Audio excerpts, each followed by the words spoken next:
public health reporter for the Chicago Tribune, Michael Hawthorne. Michael, everyone. Hello. Michael, thank you for being here. Great to be here. I want to refer back here. Your most recent article is titled Trump Tower. One of the largest users of Chicago river water has never met EPA rules for protecting fish, records show. Cool. What's the deal there? Could you elaborate on that for us? Well, I think most people, if they've been in Chicago or if they visit Chicago and they walk around downtown, they think of probably three things when they see Trump Tower.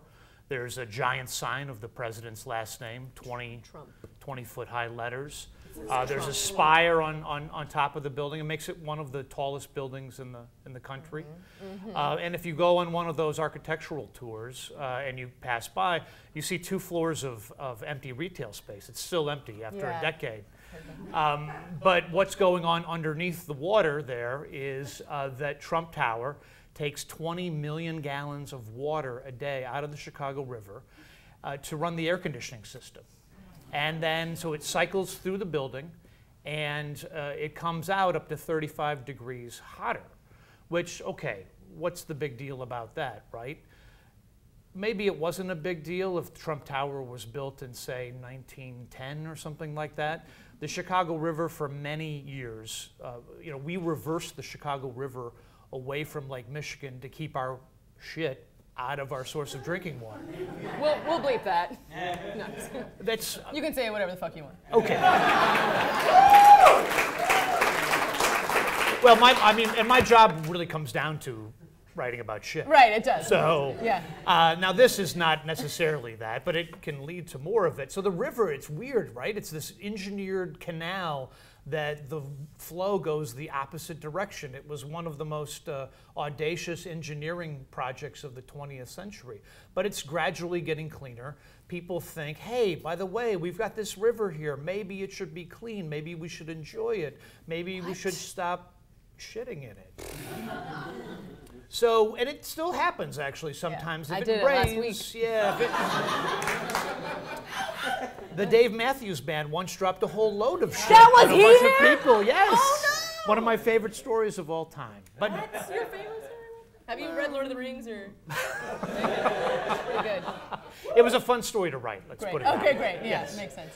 But with regards to Trump Tower, there are rules on the books that if you're taking a lot of water out of a lake or a river, you're supposed to do something to make sure you're not killing the fish.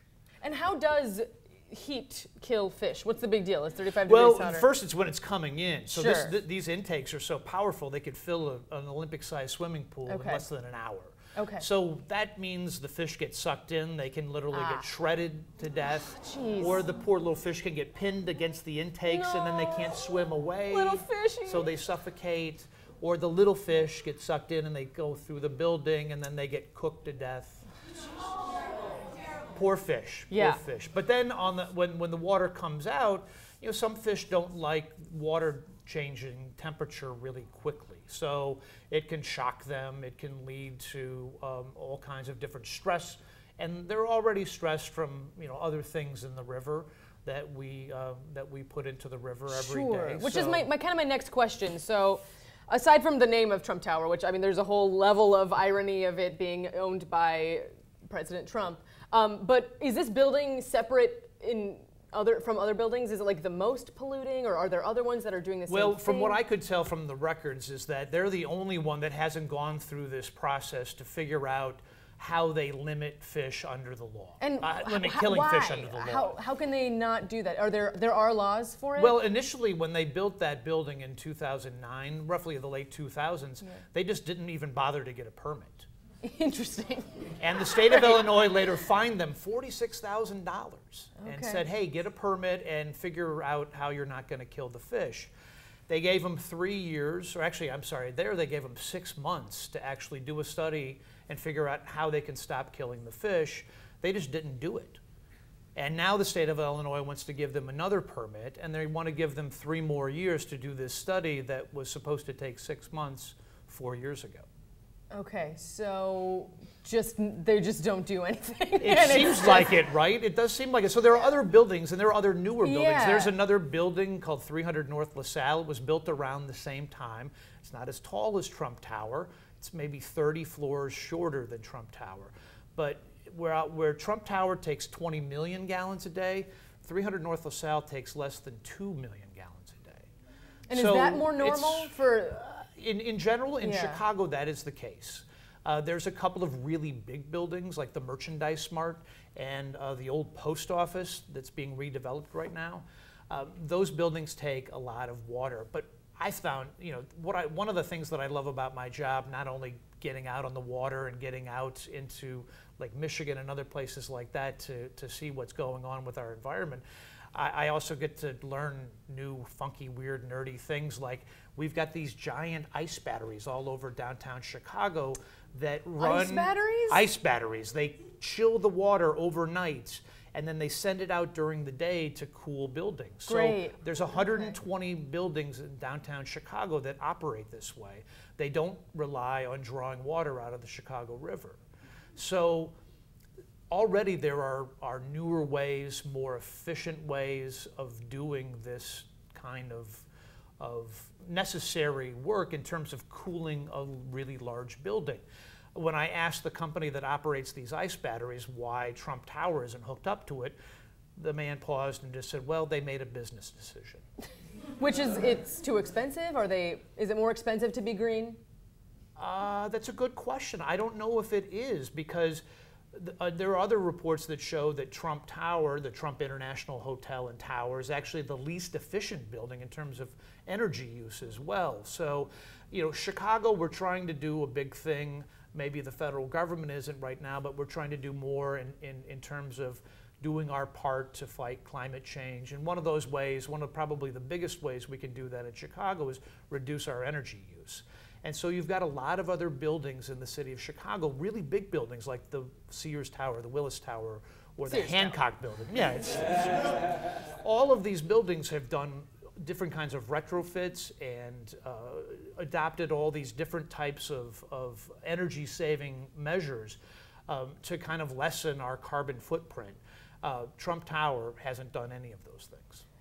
Wow. Same question here from earlier. What can we be doing on a personal level? So I'm hearing some things businesses and buildings can be doing. Are there things that throughout your reporting about environmental issues in Chicago that we struggle with and should probably be working on? Well, I think with regards to the river, why do we care about fish in the Chicago River?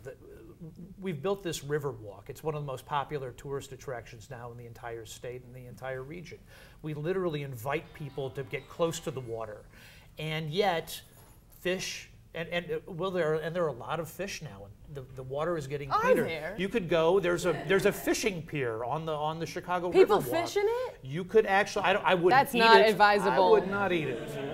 But you could go catch a catfish or a bluegill, bring your kid down to the Chicago River. The late Mayor Richard J. Daley said he really looked forward to the day where the worker, coming out of the office building could go out and catch his lunch. I would not advise eating the fish. No, I wouldn't. Even today. Yeah. But they're there, and you can actually buy a fishing license from the Riverwalk. Can we make that happen? The newest guy? Can that be? It's pretty amazing, and you can rent a kayak off the Riverwalk. You can paddle amid all of these amazing skyscrapers. So the only reason that the river has gotten cleaner is that people demanded that. And people want clean water. They want not just clean drinking water, they want clean water to paddle and to recreate in. And you've got rowing groups now that are all over the Chicago River. In some cases, I really, I worry for their safety, because you've got all the tourist boats and whatnot going down at the same time. You've got these poor hapless tourists in their kayaks. That could go be dangerous. The way of the fish and get sucked into Trump Tower, just like the country. Michael, thank you so much for being here. Michael Hawthorne from Chicago Tribune.